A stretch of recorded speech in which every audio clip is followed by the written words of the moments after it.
Aujourd'hui, on vit une époque un peu spéciale. Hein. On vit sous la menace. Moi, je sais qu'il y a, depuis quelque temps, il y a un groupe là qui s'appelle Boko Haram. C'est à cause de gens pareils que moi je suis devenu écrivain, parce que Boko, tout le monde, les Occidentaux nous racontent que ouais, ça veut dire ceux qui sont contre la civilisation occidentale. Ça veut pas dire ça. Boko, en lingala on dit beaucoup, en flamand on dit book. Ça veut dire le livre est un péché, est interdit. Alors moi je me revendique aujourd'hui je suis très fier d'être ici parce qu'aujourd'hui c'est la culture et la parole qui s'est réunie pour combattre la barbarie et combattre l'obscurantisme afin que les peuples aillent de plus en plus haut, qui puissent atteindre leurs rêves. Et je vais quand même vous... Parce que j'ai vu beaucoup de dames ici. Moi j'écris, c'est-à-dire c'est vouloir mettre en lumière certaines choses. C'est mettre en lumière certaines choses. Et un texte que j'ai pris qui s'appelle Bonobi le singe.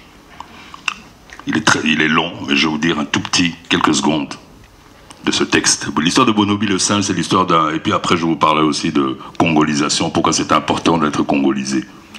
Parce que le fait d'être congolisé, on peut voir les choses de différentes façons. Hein?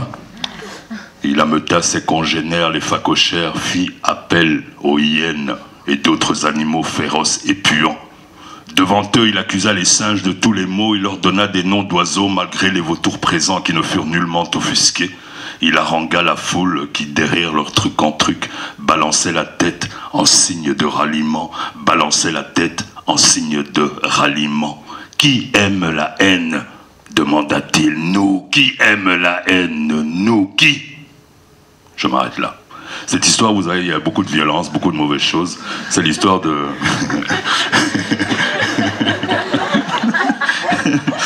C'est l'histoire de Bonobi le singe, un singe bonobo. Il y a la violence et la haine qui est rentrée dans la forêt. Et lui, Bonobi le singe, en tant que bonobo, vient mettre la paix.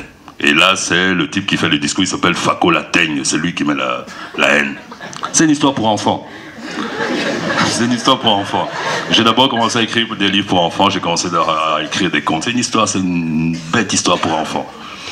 Mais voilà, j'avais vu des conflits, quelque part je travaille avec des gosses et cette histoire m'est venue. Elle n'est pas encore éditée, je cherche un illustrateur ou une illustratrice. Mais l'histoire est là. J'ai déjà écrit des livres pour enfants, mais voilà. Mais cette histoire, pourquoi la congolisation est importante? Parce qu'elle m'a permis cette histoire. Le bonobo ne vit qu'au Congo. On le trouve nulle part. On ne le trouve nulle part ailleurs. Mais le bonobo a quelque chose de particulier, enfin de pas particulier, c'est que le bonobo ressemble au chimpanzé. Le bonobo est un peu plus petit. On l'appelle d'ailleurs le chimpanzé nain. Il est un peu plus petit que le chimpanzé.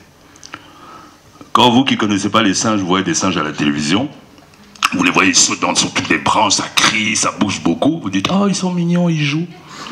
C'est pas vrai, ils jouent pas. C'est de la vie. Ils jouent pas. Ils jouent pas. On les entend crier, ouais, ils sont gentils. Non, ils sont pas gentils. C'est de la violence, tout ça. Ils se tapent dessus, ils se crient dessus, c'est beaucoup de violence. Le bonobo, il vit, c'est le même animal. Mais pourquoi est-ce que mais quand vous voyez chez les bonobos, quand vous voyez une scène avec des bonobos, vous voyez quoi? Des bonobos qui se donnent des bisous. Et plus, il y a affinité. Mais ils passent leur journée à ça, quoi. Mais quelle est la différence entre le bonobo et le singe? Et le chimpanzé, pardon. C'est-à-dire, la seule différence, c'est l'habitat. Là où le bonobo habite, il n'y a pas de concurrence. Là où le chimpanzé habite, il y a la concurrence. C'est-à-dire qu'il y a des animaux qui vont manger les fruits qui sont ici. Qui vont manger au premier étage. Et le chimpanzé est obligé de grimper dans l'arbre de plus en plus haut. Il est obligé de monter de plus en plus haut pour pouvoir manger. Ça dit que pour écrire un conte, il faut savoir exactement l'habitat, le mode de vie, le mode de reproduction de chaque animal si on vous raconter des conneries. Et moi, en écrivant des contes pour enfants, j'ai étudié l'habitat animal, la façon de vivre des animaux, j'ai vu ceux de nous les humains et ils m'ont appris beaucoup. D'abord, le singe, il reste jamais plus de 2-3 jours au même endroit parce qu'il sait qu'il détruit tout. Alors pour l'écologie, il détruit 2-3 jours, il repart pour que ce qui est derrière se reconstitue. Ça, c'est ce que le singe fait déjà. Mais quand il est là, il détruit tout. Donc il est obligé de monter de plus en plus haut pour trouver à manger. Mais la femelle, qu'est-ce qui se passe? La femelle, elle a son bébé dans la main droite, elle cède avec un seul bras, elle monte, et puis quand elle arrive en haut, il y a un mâle qui vient, et coup de poing, elle redescend 3-4 étages. Donc vous voyez que dans un contexte où la vie est difficile comme le nôtre aujourd'hui, c'est la femme et les jeunes qui vont payer les premiers, ça c'est clair. La femme et les jeunes, c'est clair, c'est comme ça. Chez le bonobo, il n'y a pas tout ça. Il n'y a pas de concurrence. Ils mangent au premier étage, au deuxième, au troisième, ils montent.